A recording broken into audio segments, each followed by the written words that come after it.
Isang mapagpalang araw na naman po mga kapatid at muli tayong mag-aaral ng salita ng Diyos at ang salita ng Diyos natin pag-aaralan atin po ito pupunin sa Kawikaan, Kabanata 27, talata 11. Ang sabi po dito, kung paanong ang mukha ay nalalarawan sa tubig, sa kilos naman nahahalata ang iniisip.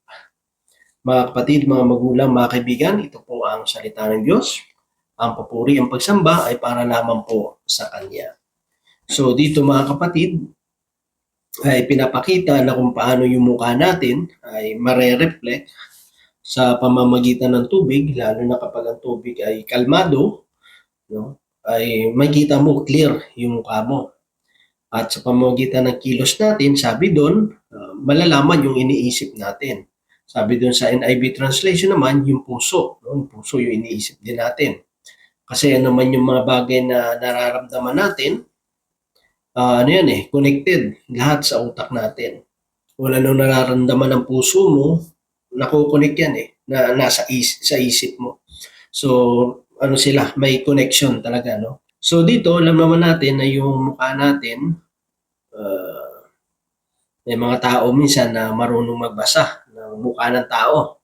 Pero siyempre, hindi naman 100% na mababasa mo ang kung ano yung ugali, ano yung pagkatao ng isang tao sa pamamagitan ng lang mukha. No? Kasi minsan, kung sino pa yung may maamong mukha, no? Yung mga mala-anghel na mukha, minsan yung pa yung yung malademonyo, no? Yung pag-uugali.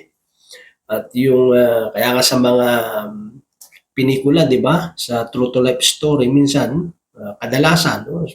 Based na rin naman sa mga testimonya ng iba na nakatrabaho yung mga bida sa pinikula, no? Na mga mababait, pero in reality, sila yung mga masasama daw yung ugali.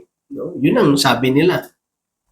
Kabaliktaran doon sa mga karakter na mga kontrabida, no? Sa pinikula, pero sabi nila, in real life, sila talaga yung sila yung kabaliktaran ng bida, yung pag-uugali nila.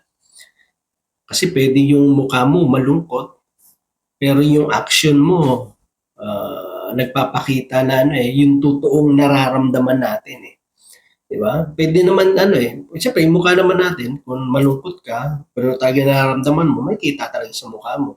Pwede mong dayain yun Di ba? Na kunyari, masaya ka, pero totoo, malungkot ka. Pero ipapakita mo sa mukha mo na masaya ka, pero minsan, kahit ipakita mo masaya yung mukha mo, pero ano pa rin minsan hindi mo siya talaga mapipeke no? Lalo kapag mga tao na malapit sa iyo, kilala ka Diba?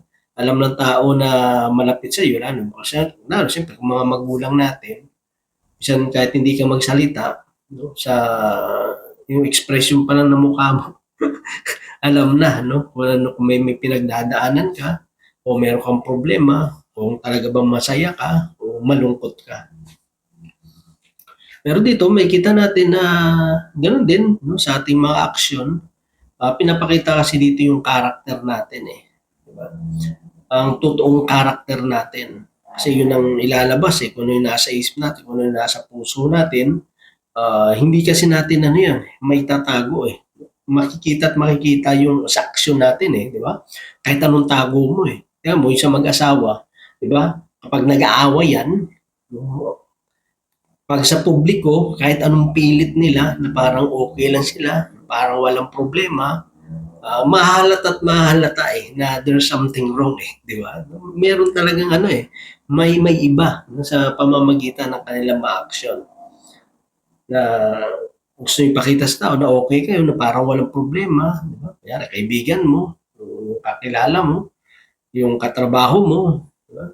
Na parang wala na lang may masabi ibang tao.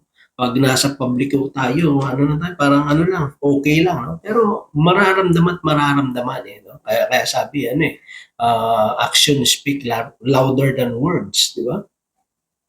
Makikita talaga may kita sa ating ginagawa kung yung totoong tayo, no? Yung karakter natin, yung ugali natin, hindi lang yan nasasalamin sa pagmumukha natin, kundi makikita rin doon sa ginagawa natin. So ano yung parang vice versa eh. Di ba? Minsan pwede kang mandaya sa pamamagitan ng action mo, pero yung mukha mo, ano eh, duda ako eh, no? Para maduda ka dun sa mukha niya, eh, di ba? Para makikita mo na gaano yung dalawa eh. Parang ano eh, parang iba yata yung expression ng mukha niya sa ginagawa niya. O kaya yung ginagawa niya, parang malayo yata dun sa pinapakita ng ng aura niya, ng reflection ng mukha niya. Di ba? Pwede kang, kunyari, may mga tao, nagpapakita ang tao, no? Beso-beso, ganun-ganon. Talagang, ay, kumusta ka? Kumusta? Ganito, ganito. Tutulong sa ibang tao, no? Makikipagkamay doon sa mga mahihirap, doon sa mga taong mga pulubi, di ba? Mga madudumi yung kamay kasi nga nagtatrabaho, o kaya ano, di ba? Pero makikita mo doon sa mukha nila kung talagang sincere, no? Totoo ba talaga yung kamusta nila o hindi. No? Makikita mo rin sa mukha ng tao, di ba? Kasi hindi natin pwedeng ipanghiwalay yun eh. Yung action natin tsaka yung expression din ng mga pagmumukha natin. Di ba? Kaya nga may kita natin dito mga kapatid na nasasalamin eh sa mukha natin, nagre-reflect din, no? Pag galit ka, siyempre may kita sa mukha mo, pag malungkot ka, at sa action naman natin, yung totoong ano natin. Yung sa mukha kasi natin, yung mga expression natin, yung feelings, yung mga nararamdaman natin. Pag masaya tayo, nakita sa mukha natin.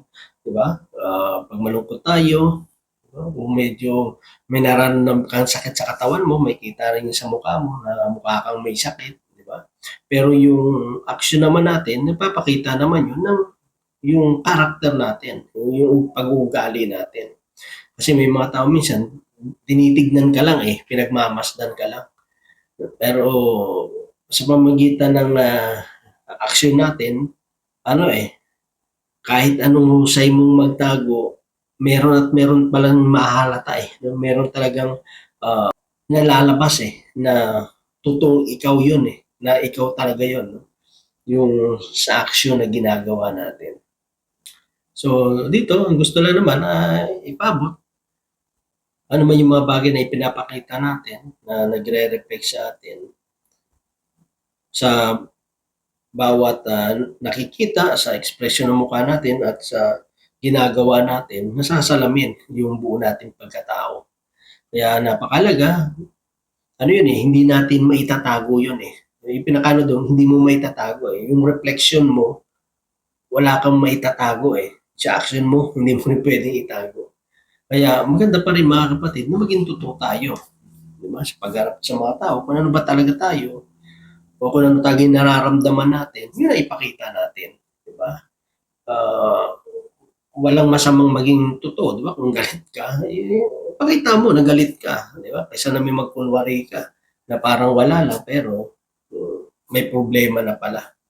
Di ba? Kasi hindi maayos eh, yung ano man yung problema na yun, o kapag hindi mo rin pinakita yung nararamdaman mo, diba? Kung meron ka palang concern, so hindi masusolusyonan, hindi mabibigyan ng aksyon yung mga bagay na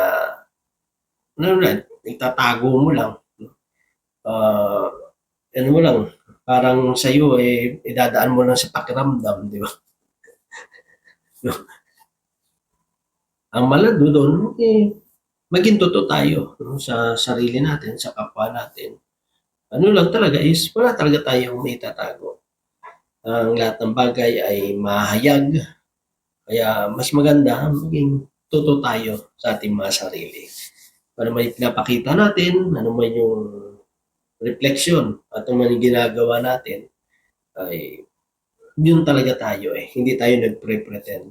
Kasi bandang huli, tayo lang din ang masasaktan, tayo lang din ang masisira, tayo lang din ang mabibigatan. Kung hindi tayo una magiging totoo sa sarili natin at sa kapwa nating tao.